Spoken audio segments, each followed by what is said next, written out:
আজ আমরা এই ভিডিওয়ে দেখব কিভাবে ডিবিটি লিঙ্ক করবেন, যেটি অন্নপূর্ণা ভান্ডার 2026 ফর্ম ফিল আপের জন্য খুবই গুরুত্বপূর্ণ একটি বিষয়।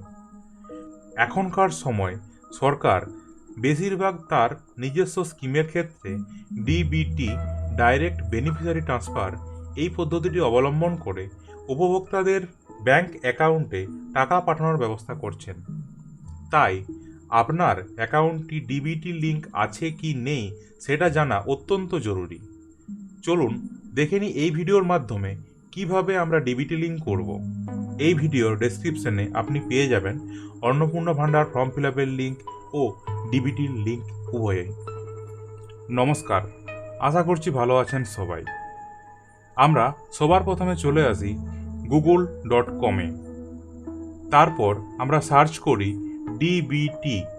তারপর আমরা দেখতে পাচ্ছি এই যে দ্বিতীয় ওয়েবসাইটটি npci.org.in, আমরা এখানে চলে আসি। এরপর আমরা এর উপরে ক্লিক করলাম এনপিসিআই এর উপর। এখানে ক্লিক করার পর কাস্টমার সেকশনে চলে আসছি। কাস্টমার সেকশনে আসার পর ভারত আধার সিডিং ইনেবেলার BASE এর উপরে আমরা ক্লিক করছি। এখানে ক্লিক করার পর আমরা পরবর্তী স্টেপে চলে এলাম। এখানে কিন্তু একটু আমাদের জেনে রাখা উচিত কেন আমরা এই ডিবিটি লিঙ্কটি করাবো, কেনই বা অন্নপূর্ণা ভান্ডার 2026 এই ফর্মটার ক্ষেত্রে এতটাই গুরুত্বপূর্ণ এই ডিবিটি লিঙ্ক।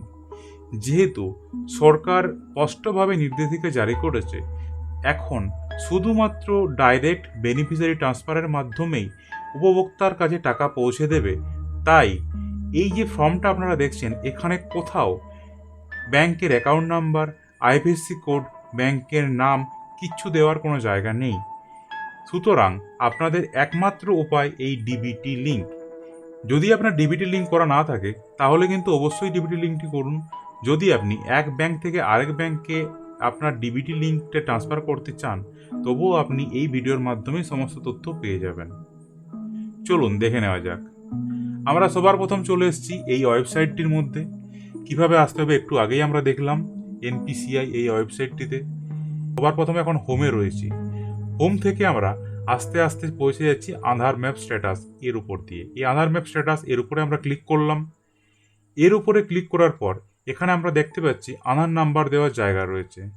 এখানে আমরা আধার নাম্বারটা এন্টার করব। তারপর নিচে ক্যাপচা এন্টার করব। ক্যাপচা এন্টার করলেই আমরা এই মুহূর্তে একটা ওটিপি পাঠানোর জায়গা দেখতে পাবো। ওটিপি দেওয়ার পরেই আমরা কিন্তু এখানে দেখতে পাবো যে অ্যাকাউন্টটি আপনার ডিবিটি লিঙ্ক ইনেবল করা আছে কি নেই। যদি ইনেবল থাকে তাহলে তো ফাইন, যদি ইনেবল না থাকে তাহলে কিভাবে ইনেবল করতে হয় সেটা আমরা দেখব এর পরবর্তী প্রসেসটির মাধ্যমে। চলুন দেখে নেওয়া যাক এই পরবর্তী প্রসেসটি। এই আধার সিডিং ডিসিডিং এই অপশনটির উপর যদি আপনার ডিবিটি লিঙ্ক করা না থাকে তাহলে আপনি এখানে আধার কার্ডের নাম্বারটি এন্টার করুন। আধার কার্ডের নাম্বার এন্টার করার পর আপনাকে এই সিডিং অপশনের উপর ক্লিক করতে হবে। তারপর আপনার ব্যাংক চুজ করুন। এই ড্রপডাউন মেনু থেকে আপনার যে ব্যাংকে অ্যাকাউন্ট রয়েছে সেই ব্যাংকের নামটি এখানে চুজ করুন। তারপর নিচে ব্যাংকের অ্যাকাউন্ট নাম্বারটি দিন এবং কনফার্ম অ্যাকাউন্ট নাম্বারের জায়গায় আপনারা আরেকবার অ্যাকাউন্ট নাম্বারটি দেবেন। যদি আপনারা এই ডিবিটি লিঙ্কটি এক ব্যাংক থেকে অন্য ব্যাংকে করতে চান ট্রান্সফার, তাহলে movement from one bank to another bank এই অপশনে ক্লিক করবেন।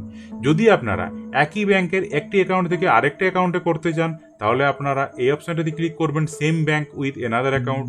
যদি আপনাদের অ্যাকাউন্ট লিঙ্ক না থাকে তাহলে ফ্রেশ সিডিং এই অপশনটির উপরে আপনারা ক্লিক করবেন।